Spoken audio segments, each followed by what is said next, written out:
Story: The Flaming Castle. Upon a high mountain in the Tyrol there stands an old castle, in which there burns a fire every night, and the flashes of that fire are so large that they rise up over the walls, and may be seen far and wide. It happened once that an old woman in want of firewood was gathering the fallen twigs and branches upon this castle-crowned mountain, and at length arrived at the castle door.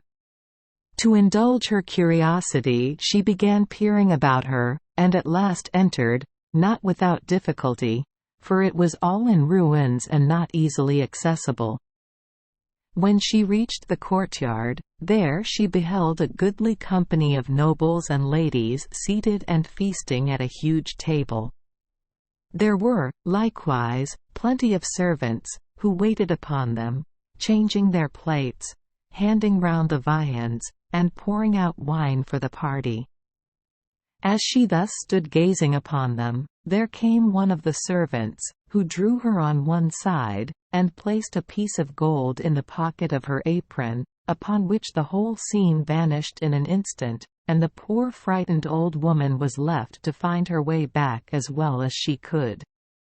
However, she got outside the courtyard, and there stood before her a soldier with a lighted match, whose head was not placed upon his neck, but held by him under his arm.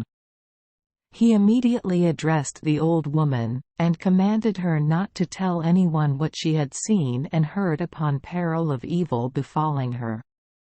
At length the woman reached home, full of anguish, still keeping possession of the gold, but telling no one whence she had obtained it. When the magistrates, however, got wind of the affair, she was summoned before them, but she would not speak one word upon the subject, excusing herself by saying that if she uttered one word respecting it great evil would ensue to her.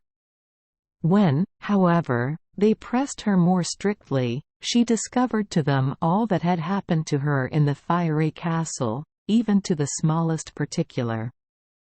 In an instant, almost before her relation was fully ended, she was carried away, and no one could ever learn whither she fled. A year or two afterwards, a young nobleman, a knight, and one well experienced in all things, took up his abode in those parts. In order that he might ascertain the issue of this affair, he set out on foot with his servant in the middle of the night on the road to the mountain. With great difficulty they made the ascent, and were on their way warned 6 times by an unknown voice to desist from their attempt. They kept on, however, heedless of this caution, and at length reached the door of the castle. There again stood the soldier as a sentinel, and he called out as usual, "Who goes there?" The nobleman, who was bold of heart, gave for answer, "It is I." Upon this the spirit inquired further, "Who art thou?" This time the nobleman made no answer, but desired his servant to hand him his sword. When this was done, a black horseman came riding out of the castle, against whom the nobleman would have waged battle. The horseman, however, dragged him up upon his horse and rode with him into the courtyard, while the soldier chased the servant down the mountain. The nobleman was never more seen. Thank you for joining us for today's fairy tale. We hope these stories bring joy and meaning to your day. If you love our channel, please hit the subscribe button so you won't miss any exciting tales. Wishing you a good night and sweet dreams.